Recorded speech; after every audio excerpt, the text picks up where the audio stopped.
Thank you so much, Dr. Sean. Particularly happy because student mobility has been a big question for us. How do we impress upon student mobility, especially between India and the EU region? And I'm happy to have such a vastly known, knowledgeable panelist over here. So let's start with the first of the questions, and I'll let any of you pick up the questions whenever you feel it deemed fit. One of the aspects about India is that the Indian diaspora is pretty spread out within the world, and especially in the last 1 decade or so, Indian students are seeing Europe as the next destination.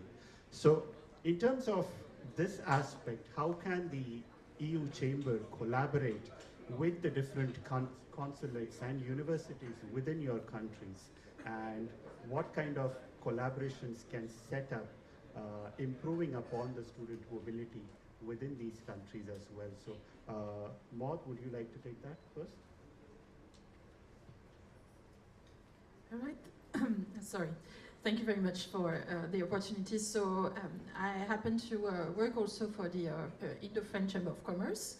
So I think there's something we can do already here, working here together and develop beyond with the different European Chamber of Commerce that are here, see what we can do and how to enhance. In terms of collaborations, there's already a lot happening between Europe and India at the university level. I will tell you more about what I know best, which is France. France has this habit anyway to do to send the French students. We have to kick them out of the country at some point. That's something that we've been doing for a long time. Erasmus was the Erasmus program was one of the way of doing it. But we have expanded a long time ago beyond just the European region. Most of the French students, at least in private schools, I'm talking about business school, engineering school, for them it's mandatory to go at least a semester abroad. That's part of the program. And that works on reciprocal systems. So you can imagine the amount of French students that could come to India for a semester, and therefore, on a reciprocity basis, the number of Indian students that could be coming to France and have at least a semester of experience over there, and accessing the Schengen zone this way as well, because when you come to France, when you come to any country of the Schengen zone, you also have access for a short period of time, but still you have the possibility to travel to different countries in Europe and experience that diversity. But that's already one way of making it happen. However, we can see that, particularly for France, there are a lot of those collaboration happening, and yet it's difficult to balance. So we do manage to sign those deals, but sometimes it's difficult to convince on both sides for the students to choose those options. I don't know how it works for other countries in Europe, but I would expect it to be the same. I'm having another hat. I am the trade advisor to the French government. I was nominated twice by Prime Minister of France to provide advisory to advisory is a big word, but yeah, that's what it is, to our diplomats, and a part of it is the training of the youth. We have spoken, me and other trade advisor, to 65 schools in France to promote India as a place of choice for studies, because we really want that to happen. We want to develop our ties with India. It's a strategic decision for the French government to have stronger ties, sustainable ties with India through the youth, and that means developing more collaboration back and forth. That's through this mobility, and that means we need to promote it. We need to promote it there.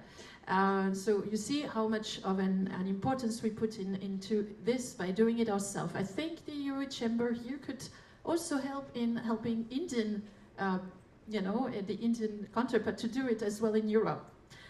At the same time, we also need, in France, it's a country the size of Karnataka. Yeah, that's the size of a country, and we welcome 4.2 lakh international students every year. So the rest of the world understood what they could gain from coming to France. We want to welcome 30,000 Indian students. That's, I think, more or less the number of students you have in WIS school, I guess. That's what I've heard. Yeah, so it's a big number for one university, but for a full country, that's not so much in the end.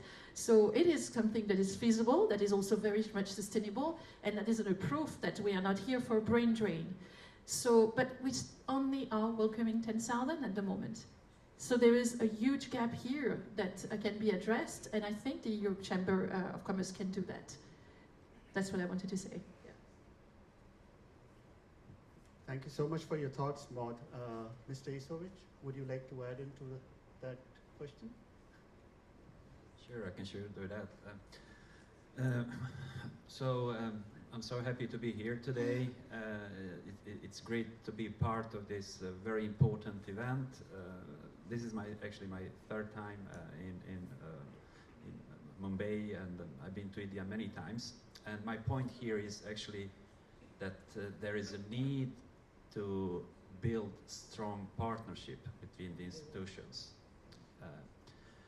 One of our strongest, if not the strongest partner in India, that's the WIS School. We've been working together with you guys for 20 plus years, something like that, maybe depending how you count it, but it takes time to build trust and confidence. And once when you have that, then the things get much easier. So when you start by exchanging the students and faculty members, and when you have the good ambassadors that they can come back and tell them, okay, Sweden is not that bad. It's really actually, they have a really good education despite all the rumors about the bad weather, and what's going on there, and it's dark, but most of the students, they come back very happy.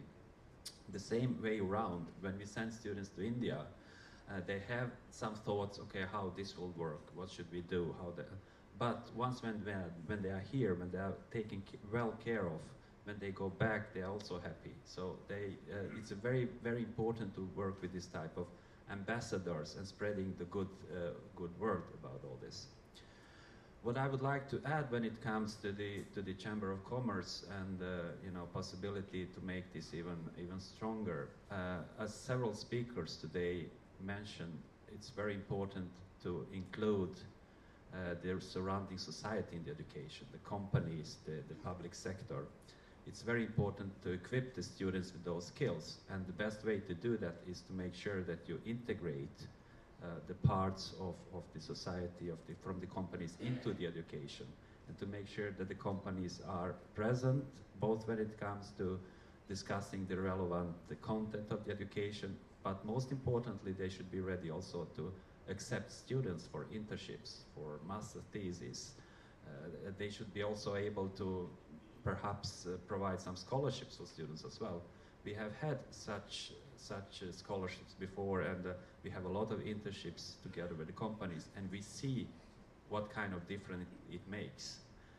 Especially for students coming from abroad, from India, from China, they appreciate enormously when we can offer them a possibility to work at the company during the time that they are studying, I mean to do the internships or to do thesis. And I think this type of organization and networks should be able to provide even more this type of activities for students together with us universities. So I'll stop here.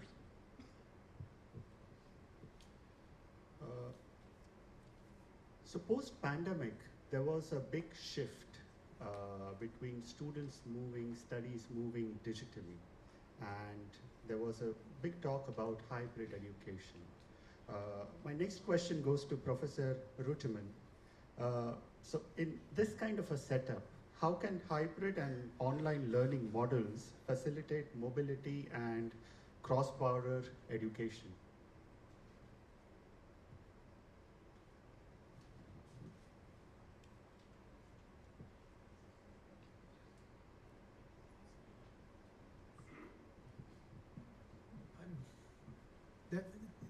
Okay, it's working. Thanks a lot for inviting me. You ask me the question because of online learning, but I would, when I thought about the issue, I'm a little bit more on the practical side, because I will tell you in a moment why. I think we can do improvements with regard to the students going abroad. I was for many years responsible for the credits when students came back to our university being abroad, and they wanted to have their credit in the curriculum, and it was not always easy. Give me a sample. Some students from us went to Norway, and he had a class on sea law. We don't have any sea law in Switzerland, so you know how to do this. So, but we have now the Erasmus and the credit system. This helps a lot in this regard. But what I think, and I will tell you afterwards my experience, I think we do not gather enough good points that more people join. I think we should really force that the students understand go abroad means explore, experience exciting things, make new friends, open new networks, and go new ways. And I think this is what I experienced myself. Now, when I went to America, I wanted to study especially English, and I got hooked, and I stayed there in Chicago, and as I said before, experience exciting things and make good friends, make new networks. This happens to me, and I just can tell you frankly how it was. I had a professor, and he thought, well, René could do something better, and he was a Harvard graduate, and he told me, why don't you go to Harvard? And I said, well, I go and look first at the map, and I knew what Harvard was, but I didn't know how far away it was from Chicago, and so I came to Harvard. So what I'm trying to say is that we have to make much more the possibilities exciting for the students, because we have a lot of students which are going for enterprise. That's very good, but many students still not move. So in my life, I think experience it, growing personally and educationally, be lifted to new networks, stay connected, and get some impact on your life. We should put a little bit more on the platform for the students. Now about connecting also electronically, I think it's a very good way. It is interesting, it's important, but on the main point I would like to make is get the students to experience it abroad in each directions.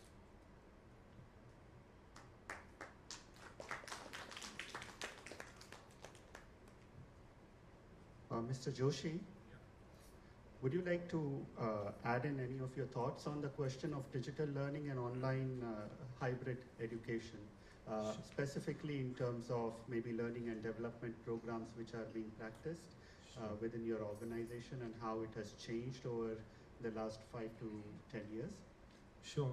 So I think organizations, Professor Salunke, and even I think Jalutaji also mentioned about Tata Group and how they are working on the training or upskilling, reskilling of the employees as well as community. So that's going great. But I think I wanted to add to what Sir just said. And more from in this panel, there should have been a student, because we are not understanding why a student would like to go from A to B or B to A city or country.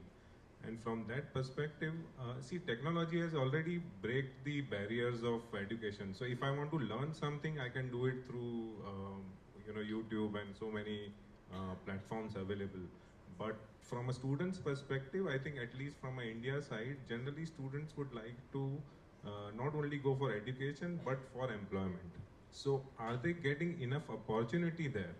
I mean, that from a university's perspective needs to be at least ensured or sort of collaborated. There are so many MNCs who are present, who are sort of in the Europe, who are present in India. If not in Europe, at least those students should get chance to experiment in those companies here and maybe in more numbers. That is one part. And second, as sir said, I think another aspect of while digital education is happening, I mean they're learning, but the experiencing culture and different countries is a very like a life-changing experience. So for that, it should be encouraged that students go. Now, just for another, like an example, if Indian students may be spending around 5,000 euros per semester in Europe education minimum level. Now, if he is not able to generate some sort of employment, I mean, from a ROI perspective, it is going to be very difficult. While he will be learned, but he will neither get job in Europe or in India when he's coming back, because there are so many students working, studying already in India in a good institute, at least reasonably well institutes. So from that perspective, I think U Chamber or the has an opportunity to sort of create this environment where employment opportunities are increased for students. That's what Okay, your comments, your views have been noted, and we'll of course discuss it later on during our next meetings. My next question is for Mr. Samad. Thank you so much for joining us. You have been associated with Credila for a long time. In terms of student mobility from India towards Europe or vice versa, what are the barriers or what are the visa restrictions, the scholarship funding opportunities, and so on? What are the challenges which the students face, and how can we help in lowering these issues? Sure. Thank you so much for inviting me. I was really, on the nerves, and I was excited to speak so much of, the discussion that is happening. So I'll just break down my answer into maybe three parts. I'll just maybe outline the student mobility scenario that's happening, the challenges that are being faced, and maybe what we can do to tackle these challenges. Right? So, as per reports, it is said that every year almost close to 12 lakh, 1.2 million students go for higher education abroad. Right? If I break down these numbers, it would be in 2024. These numbers would be 6.5 lakh to Canada. US would be around 1.5, 2 lakhs, UK another 50, 60,000, and the rest 50,000 to Australia, and now to the European Union. So we, as Credila, we had received applications of almost 1.5 lakh students last year. Our share of European Union bound students was almost close to 9%. But this year, we've seen a significant jump in students who are applying for the European Union, and there are various reasons for that, right? And this number incidentally has gone up from 9% to double digit, 15% as we speak, right? So there is an increased interest in the minds of the students to pursue higher education in Europe specifically. There are a few challenges as well, and I'd like to touch upon them. The first is again, I think financial barrier is a big challenge. Not many are financially equipped to fund these kind of courses or institute that they are going to, right? And that's where I think banks and NBFCs come into play, right? One important trend that we see here is the number of NBFCs who extend loans to students going abroad. Earlier it used to be couple, but now it has increased. The number of private banks who have participated in this space has also increased, which means that there's a potential, there's a business potential as such to fund students going to the European Union, right? The second, if I break down the cost of education, there is, of course, tuition fee. The other is cost of living, and then there is miscellaneous expenses, right? Somewhere we felt that while, and this is, from the horse's mouth, because we interact with students day in and day out, and they come to us and they tell us that, say for example, I'll give you basic figures. So for example, cost of education or studying a master program in University of Cologne is around 25 lakh rupees. Almost 12 lakh would be the tuition cost. 10 lakhs would be living cost, and maybe 3-4 lakhs would be miscellaneous. So living expenses are a major chunk, and living in Europe is expensive, as we know it. So maybe we can do something there. There is also, you know, uncertainties in visa norms which come up. So, and it's not happened majorly in EU, but if you see countries like Canada, countries like Australia, and also even the UK, the visa norms keep on changing, and which keeps the students on tenterhooks. You know, they never know. Maybe this fall they are going ahead with a certain set of rules and norms. Next year it might change, right? So I think there are uncertainties based on that.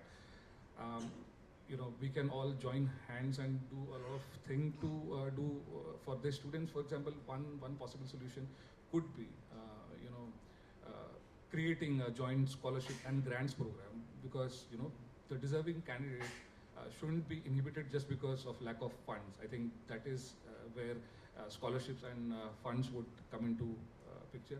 I think what we can do for these students once they go into the European Union, we could possibly open up avenues for you know, career fairs and networking. See, in India and from an institute that I come from, companies come to the campus and provide you jobs, but it's not so lucrative in the EU, right? You have to network really, really hard, and that is where I feel EU can, you know, EU chambers can play a major role.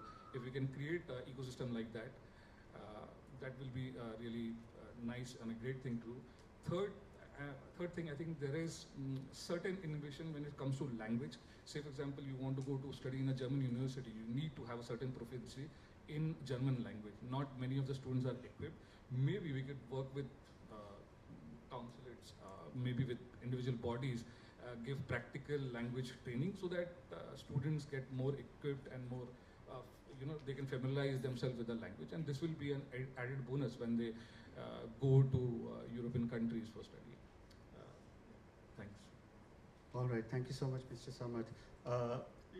Just on the topic of visas, because we have professionals representing 3 different countries, can you share some insights into what the visa application process looks like, and how does your consulate of the respective countries assist the student in getting these visa applications? Of course, it might not be of topic to Professor Ruttman, but just in case you have any idea, it would be good to hear from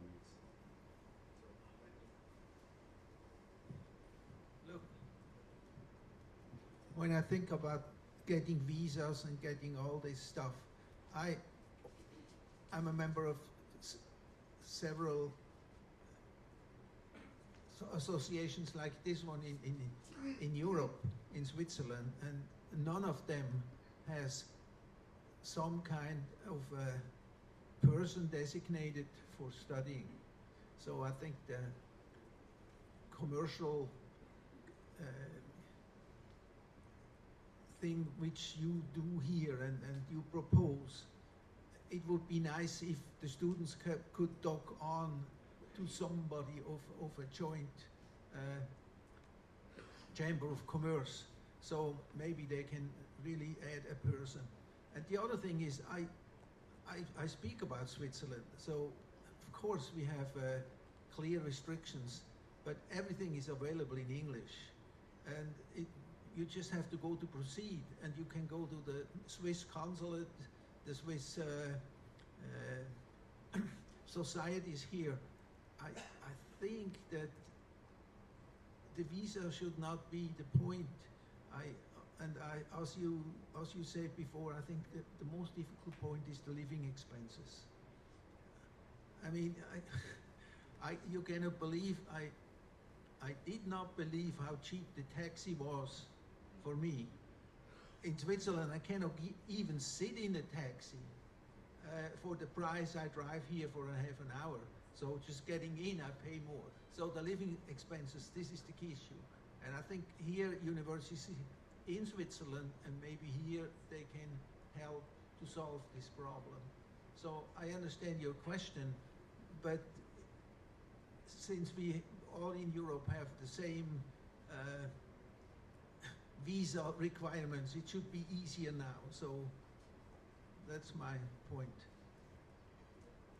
Yeah, I very much agree. In fact, we are sharing our borders, so we have a responsibility to each other. And this said, if I'm talking about the French government, they made it very clear they want more of Indian students. That's very concrete. During the COVID time, which visa was open as early as possible? It was student visa. Student visa was the student came for fall 20. They were able to go when the rest of the world was closing, and where for business, for tourism, for all those aspects, it was not as open. The Olympic Games happened last year in France, so we're very proud of that, and now we are excited to see it coming to India in 2006, if I'm not wrong. It's student visa that were the priority, not anything else. So it is clearly an objective for the French government to have more of Indian students coming, and they are really in that mindset of, I want to give it to that student, and I want to find all the reasons to give it to them, not the other way around. This said, we still have to be responsible, so it has to be sustainable. We see many countries that are opening, closing their doors all over again because they've been seeing the wrong kind of they're attracting the wrong kind of people who are misusing those student visa for other reasons. So we cannot do that when we share our border with other European countries. So they have a very positive view on things. They are increasing their capacity to go fast, but at the same time being responsible. They still are doing an interview. They still are checking that the students have the capacity to fund themselves during those studies. And we're very happy to have the support of Credila, for instance, among other people who can help the students find solutions to fund their studies. Not every country in Europe has the same cost of living, that we can agree. And so you do have different options for different kind of budgets. In France, if we're going to the most expensive city, you will be at a budget for just cost of living of 9 lakh INR. It's not crazy, neither, I would say. A student is allowed to work part-time, an average of 20 hours a week when they're studying, so they can even fund themselves. In terms of cost, not everything is private. There are a lot of universities in France and in Europe that are public. Of course, not every student will go for that because nothing is free of cost. In fact, it's highly subsidized by government. So there would be still a chunk of that. So there is this possibility. I mentioned before the semester exchange that are free of cost as well. So if you have to only cover for cost of living in the end, that's not so much. So all the more reasons to consider going to Europe for Indian students. And a visa can be very much easy for serious students to obtain. And the French government is really on that range. We have announced very recently that we will double our capacity to deliver visa in Bangalore, in the Bangalore consulate.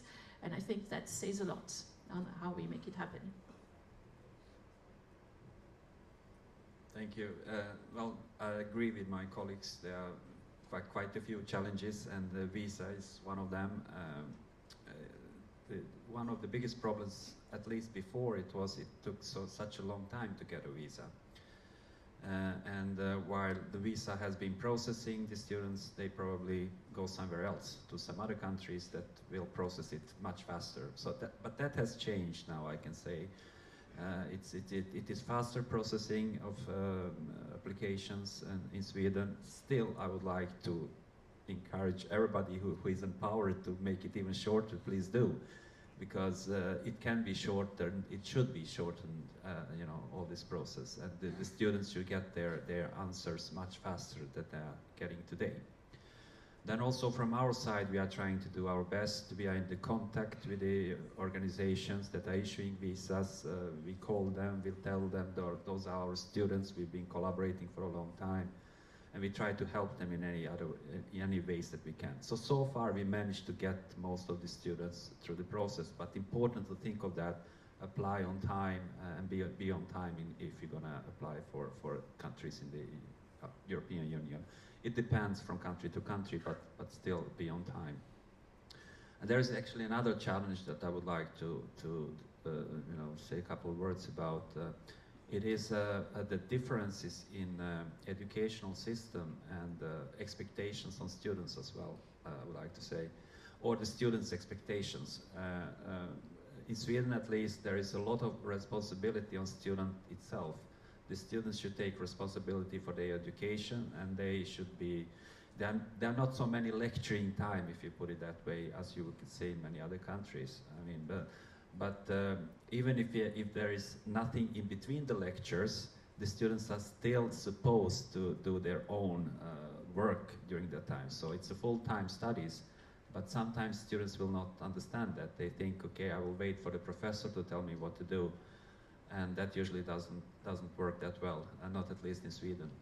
So it's important to have the understanding about the different systems and the students that are prepared on taking the larger responsibility by themselves, because professor will not probably tell them what to do all the time. So it's good to know that as well, I think.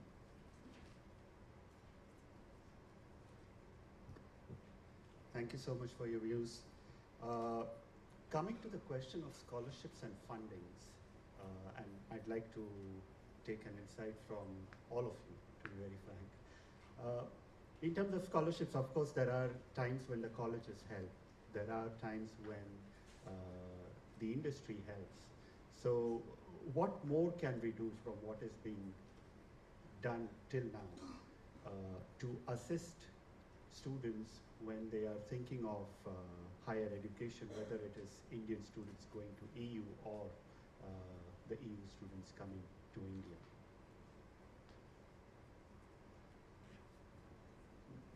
Thank you. Well, I'm always finding fascinating to see that this question is not so much asked for the, when students are considering the US, or, when it's the cost of studies is so much higher, and we are very much wondering if there are enough of scholarship in a place like France or European Union in general. Let's start with how much it costs in the first place. Going to France, as I said, you're going to the most expensive city in France. That would be 9 lakh INR approx a year for your cost of living. I'm talking about everything together. Every student is gonna be considered the same as getting the same benefits as domestic students, which are public health system free of cost. That means if you need to be hospitalized, you don't have to pay a dime for that. And if you travel around Europe, there are mechanisms, because I believe the European Union believes in healthcare for everyone. It's a very, very important thing. So there are mechanisms that allows them to be covered as well. And it's also for France, if you need to go to see a doctor outside a hospital or getting your prescribed medicine, at least 70% of what you spend is reimbursed by the government, which is better than a private insurance here, right? So that's the kind of things that we offer. We're not talking about what some English-speaking countries would be doing in that field, but you probably know the difference here. If you are an international student, you get the same benefits as a domestic student, which are accommodation allowance. 30% of your rent is reimbursed on a monthly basis on your account. These are things that, they don't count as scholarship before you go, but they are here to reduce your cost of living in the first place. On top of that, as I explained, the French government wants more students coming from India to France, and therefore they have their own share of scholarship. So before leaving, we have over 500 scholarships that are given. It's over 12 crore INR that have been distributed among Indian students last year, and I think that's quite a lot. And then on top of that, you have other scholarships that you can gain. There is a scholarship that is worldwide that would cover the tuition fees and the cost of living for the students, and that's called EFL scholarship. That's also something that students can consider. And otherwise, of course, a lot of schools in France would be part of Erasmus+, or this kind of mechanism. Maybe some of my colleagues could speak about it, but that's generally required to have had a collaboration, a university collaboration for some time before you get into building this kind of scholarship system between India and French schools. Maybe you have something to say about Erasmus+? Would you like? Yeah, well, scholarships in general. Yeah, there are some scholarships. There are ways to get the funding.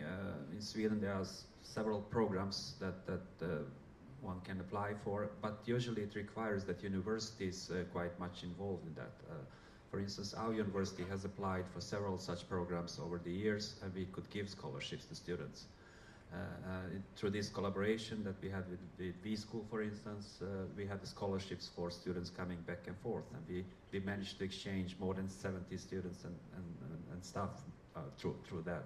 But once again, that requires deep commitment from both sides, and that requires, to help each other in formulating the applications and understanding each other needs, and to take it to that. But then, of course, there are those Erasmus Plus scholarships as well. Those are, they also require a certain commitment. We need, from our side, from the European Union, we need to apply for this type of scholarships. And there is a program that is called International Credit Mobility in particular. That one is basically the best one if you're gonna get scholarships, but it's very competitive, it's difficult to get it. But once when you get it, then you can waive the fees with Indian University. That's what we did from our university. We have this type of scholarships, so now we can offer free waivers to Indian universities through this Erasmus+. So there are some ways, okay, but they are limited, so nobody should expect too much from this type of programs. However, there are other ways also to think in terms of scholarships, and that is with the third party, with the companies, with the industry. We have had such examples also when you had companies that joined forces together with us at the university and offered scholarships to students. We used to have such scholarships together with the Tata here at Ericsson, and we could offer a number of students possibility to come and study and to get a professional master. And once when they are done with this professional master, they would come back here to India and they would work for Tata or Ericsson. So that was a win-win situation actually, and that is something that can be done together with industrial partners in a larger scale, I think. I'll just like to add some more point to it. I think being a financer, scholarship is our biggest threat, it seems to be at times, because if everybody gets scholarship, whom would we fund? But yeah, being very practical about it. So we went to IIT Bombay once, and we wanted to fund the brightest of the minds there who are going to pursue MS in the US. We found that most of them got scholarship from the universities and from Tata Trust. So they actually never I think most of the prestigious schools in the country and the students there, they definitely eye scholarships a lot because it eases out the finances, right? But there is also two specific things that I would like to highlight. One is, in general, there is lack of awareness of the scholarship scheme. So, for example, maybe when I graduated in mechanical engineering some time back, I was not aware that so many scholarships are there for people who want to study MS abroad, right? And this would have eased a lot of financial burden on everyone. I think there is also a need to have an alumni network, people who get these scholarships, maybe they could set examples and tell other students and inform students about these kind of scholarships. Maybe universities can, and not only universities, UGC and AICTE should actually, propagate or spread this awareness in technical universities more, so that they could look for technical education higher in foreign countries, right? That kind of awareness is missing. Alumni network of sort is missing. I think if you can fix this, many more people, apart from the quantum that applies now for scholarship, will go up, and hence the reward will be distributed. Yeah, so I think Damir also mentioned about Tata Group giving. So my company Tata Chemicals also has tied up with Italian universities, and our employees themselves are getting sort of postgraduate degrees.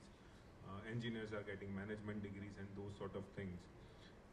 Now, I just wanted to add few points. One important thing to look at is, each consulate or maybe EU chamber or something, when a student is applying for university application, they need to have a language understanding of that country. That sort of courses can be offered maybe when you are sure that he is a meritorious student. I think that sort of language skills should be offered free and beforehand only, so that there is a ease of sort of transition happening. Also, here EU Chamber can play a role where sort of setting up a facility of like this. Another again sort of we talked about financial constraints. So there are innovative way of financing can be looked at. Like right now, I take a loan as a student and pay in dollars or euro, but is it possible to take only in INR and pay here? And there is a guarantor at a local country level who's sort of giving guarantee to the universities. That can be explored. For universities also to attract students, I think again I'll come back to a point of if you're going to leave it for a student to look for job around Europe, it's going to be very difficult for him. Like let's assume in Germany you have 18 months job seeker visa after your graduation. And I know of so many students who have completed their masters, but they are looking for that option of working or employment. And that if that is not solved, all these efforts are not going to be sort of fructifying. So the solution to this also is like there has to be like an employment exchange or something wherein you need to know, like we make our business plans.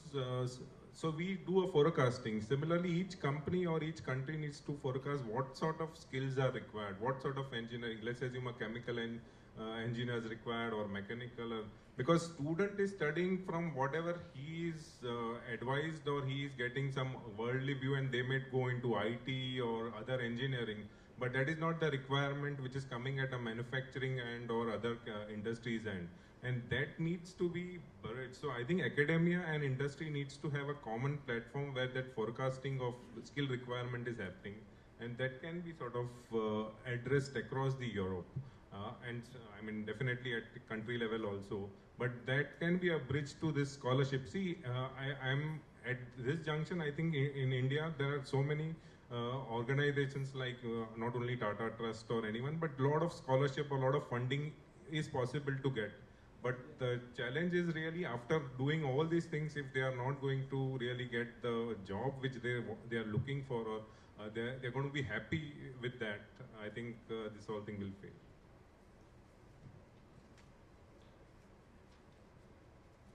Yeah, we've been talking a lot about exchange and scholarships, and that's good, of course, but that's not the only part of the internationalization.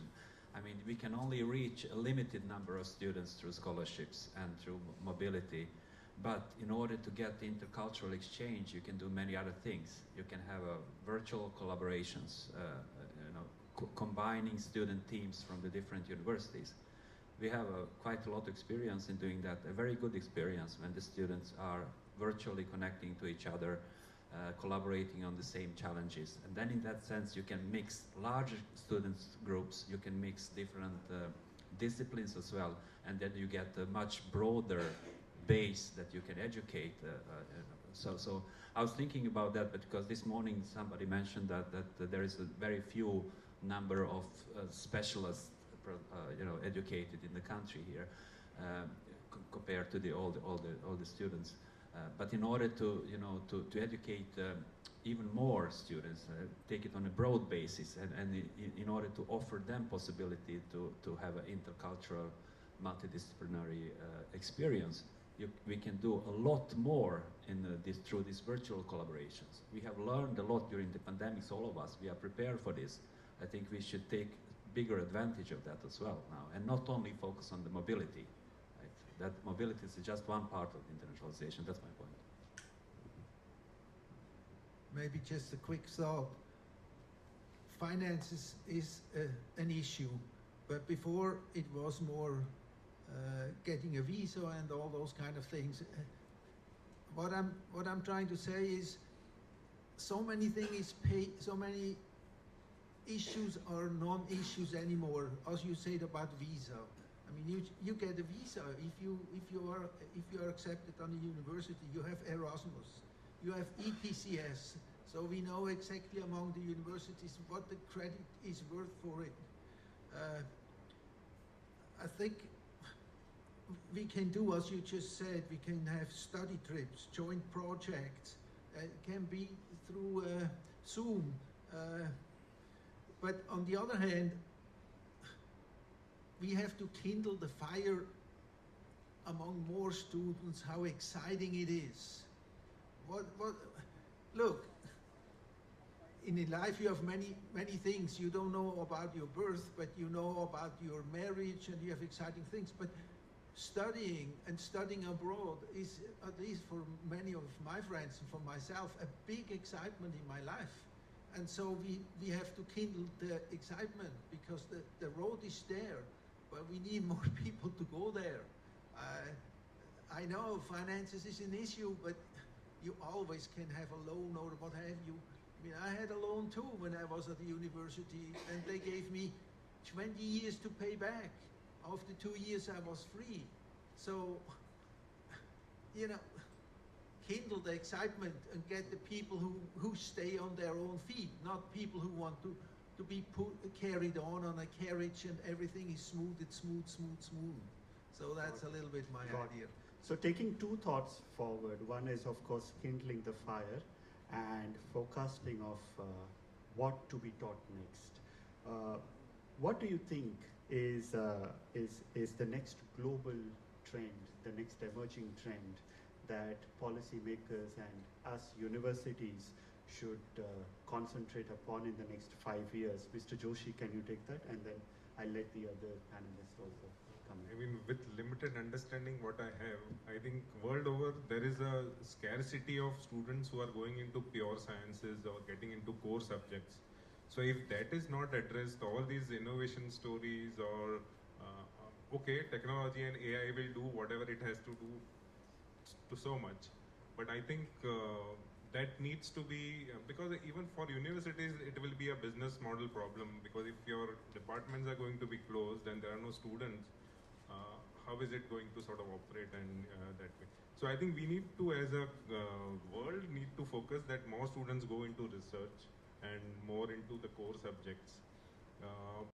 Definitely, if you look at, I mean, I can only speak about India or what's happening with me. My daughter has joined engineering. She has joined IT. So before she was joining, I sort of pleaded and told her that go for a core engineering, maybe go for chemical engineering, mechanical. But maybe that's the trend everyone wants to go around. But I mean, my understanding is that an IT engineer cannot work in a chemical plant, but a chemical engineer can always work on any IT subjects. So that sort of thing, I think core needs to be there. Without that, it is not going to work. All these AI and all will be enabler. I mean, most of the answers or guidance we would have also got from some AI tool, and then we are commenting on that. So that's also, that is all possible, but still there will be a human element, there will be an intelligence which human brings, that will be, so humanity will again play a role. Culture, which I think we mentioned, I think biggest thing apart from job or employment is also, is there a world or a culture we are going to experience? So that sort of studies will continue. So in my view, these things. Yeah, sure. I actually jotted down 6, but I'll just speak about 3. So actually, there's a very interesting times, you know, and we're thinking about the next 5 years and how student mobility will move. One trend is very obvious and evident. So there is regional mobility and there is intra-regional mobility. So for example, people have started migrating to or going to UK, US, Canada, Australia, etc. But in EU, for example, where UK used to be a very prime destination, now France, Italy, Germany, and all these are the hot of favorite destinations which are coming out, right? One important trend which we see again is hybrid programs, right? I don't know if in all nations it is happening, but we know of specific courses which are in US and to an extent in UK where there is a hybrid structure. So for example, if it is a 1.5-year course, 6 months will be studied, the student will study in India. The next 1 year, student will go abroad and there in a foreign university, they will complete the program. So, and then they get absorbed into the working or economic system of that country. Very, few players have tweaked this course very easily. And what they have done is, so for example, in US, if you do a STEM-based course, the OPT becomes 5 years, or which means that you can stay for 3 plus 2 years, right?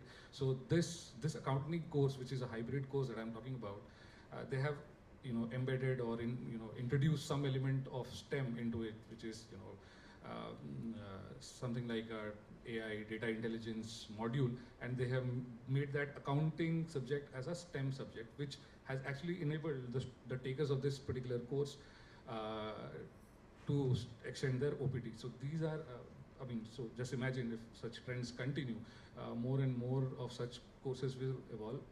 I think the third one which we see is now students have started focusing on ROI. Earlier it used not to be so much. It was all about getting more credentials, maybe going to US, UK to get an environment or better working environment also. But now students have started thinking about the ROI of the money that they are investing. So what has essentially happened is, so for example, Germany is a much more ROI attractive destination for a student compared to US, right? Because the starting salaries would be around similar ranges, but the cost of education for MS program in US would be around 60 lakhs now.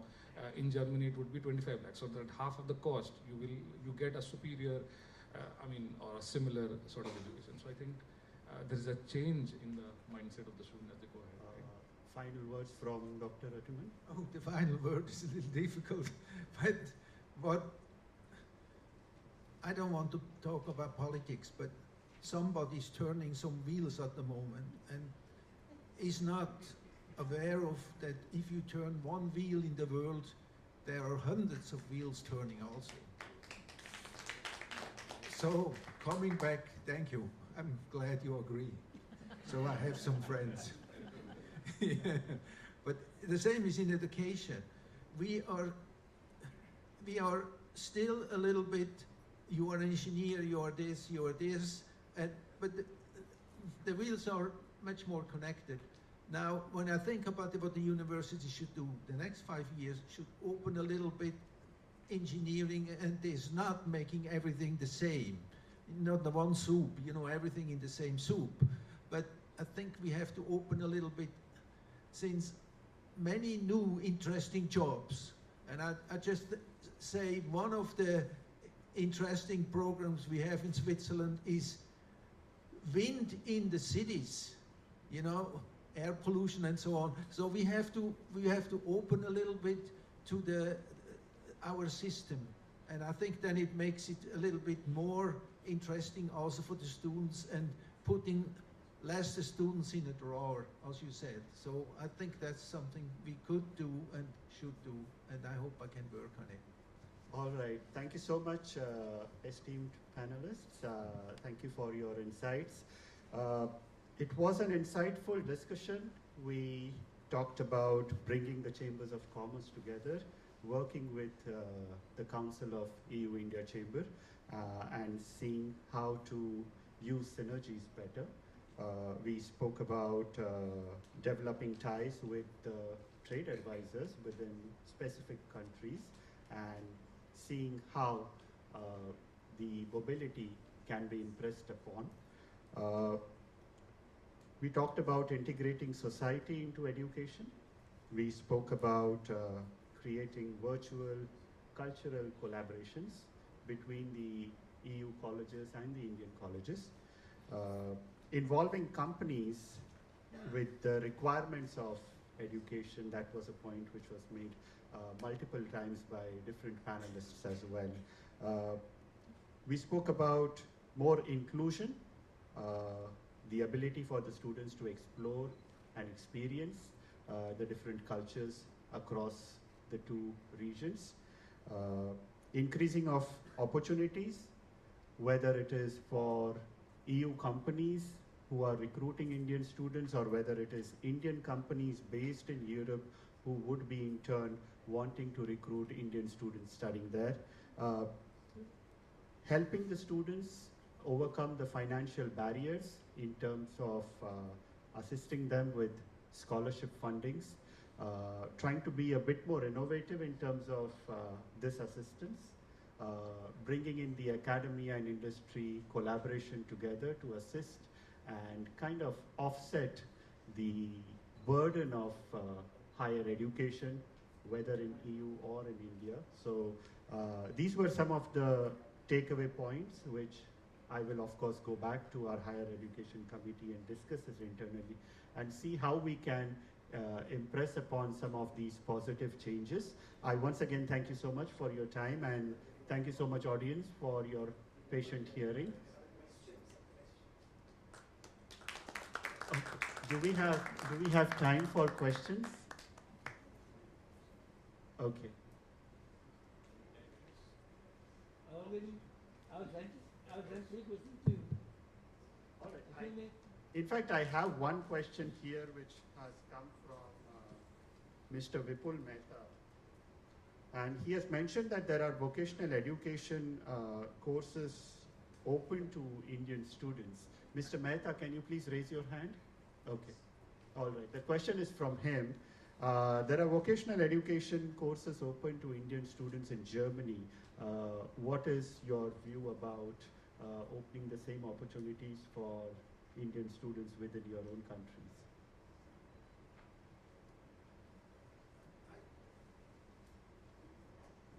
I'm not aware that we have any restrictions in Switzerland to students from India. I'm not aware of it. I mean, I should know since I have worked there for a long, long time. I'm sorry, I'm not aware of it.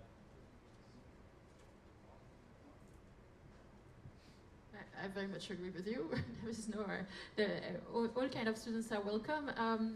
Bivocational, I mean, it depends what we're calling here.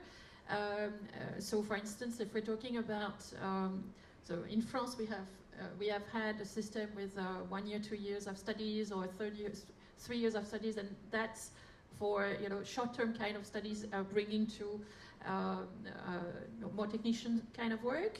To be a hairdresser, say, if we're talking about that, it takes 6 years in France. You start pretty early, and that's why we have so many beautiful styles over there. But yeah, I mean, it's something we take seriously. But because of the nature of the work, that might be very local. There might be, this element of language that would be there for some of them. Okay, so you probably need a French language to do hairdressing in France, for instance. Yet L'Oreal has trained over 3 million hairdressers here in India, by the way. So we do have this kind of system. I know that for a lot of tourism-related courses, there's a lot that you can do. Yeah, I mean, this is, and that doesn't have to be in the local language. Though in tourism, obviously, languages matter. So I've been in India developing tourism agency and bringing Europeans to India. You bet that languages matter. Yeah, so this was one of the ways in which we were looking at innovative ways for encouraging student mobility. So although we always talk about university level students, so we can also start from the basic level, which is the vocational education. And Germany is already offering this in a big way to all the international students, including in India. So why don't we explore this for the other countries, which we have not explored? So that was one of the reasons. The second was the language issue. So in many of the schools, French, German, these languages are already taught, Spanish also. So obviously, those who are motivated to come to France or to other countries, they would definitely want to learn that language. So if they come, and if you have the eligibility requirement that we need to learn French at the B1 level or the B2 level, I'm sure the motivated students will definitely be doing that, right? So that was the, one of the other way of inviting more students. And when you look at the student community, not everyone has the money. So by doing vocational education, probably they will be able to earn more money also to sustain and pay for that tuition fee. If I can just say something on the language, I mean, I don't like hearing language issue. I think it's a language opportunity more. We are in India, in a multilingual country, obviously. I've been myself, I live in Bangalore. I remember going to already Bangalore. If you speak Hindi there, I mean, you might not get the best, and back. And I've been to Trichy. I think there is Hindustan University here that is from Chennai. In Trichy in particular, it was with the two only North Indian students of BIM school over there. They showed me around, but they were as clueless as I was, because everything was written in Tamil, and people did not speak neither English or Hindi. And yet, they're not afraid of coming here, and they can still manage over there. I think, here really the students, they have an opportunity more than an issue. You can first study in France, even in public universities, in English, maybe not always at bachelor level, maybe at master. Germany, exactly the same, and I'm sure the other countries is the same. Yet you have an amazing opportunity to learn another language. It's a byproduct of going to Europe. Absolutely. And among the options, there are a lot of them that are, spoken in over than just Europe. French is spoken in 54 countries in the world, and the first or the second one. You want to work for Olympic Games? Guess what? You need French. Yeah? So it's a great investment of their time. The French government, for what you're describing, has started an initiative that is called Classe Internationale, that is welcoming students right after 12 to study French first in France, to make it, to fluency, and then they can access everything that is available in French. But there are over 1,700 English-spoken programs there already. Fantastic, very nice. One other issue was Can about the visa. Can we have one last question Sure. from somebody else? Thank you so much. Yes, go ahead, please. Can I just give a quick answer Yes, go ahead. to the other one, to the question there? I look at it a little bit different. If somebody wants to progress professionally, then English is not a real big issue. And I don't think students should, either you go to learn English, either they go to learn Spanish, German or something, or they progress academically. I think we should separate this. If a student wants to go somewhere and get an engineer or whatever, look at school which has the program, go there.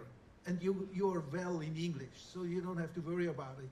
I think we should not mix those too much. And all the 59 schools, our university is connected, they all have full-time English programs. So we are in a new time now, we are really are. Okay, got it. Yes, please. See, my question, I just want to, because whatever we're discussing for the last 30 minutes, I'm a government official from Andhra government.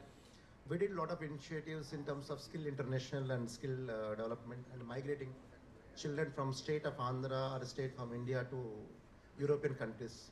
Whatever you're talking about, German vocational education system, dual WET, and also Sweden and Finland, all this. We're trying. The only barrier is language. Because all of a sudden when we want to send somewhere, so language is important, and the language, it's not that someone has to forcibly train. It has to come from within.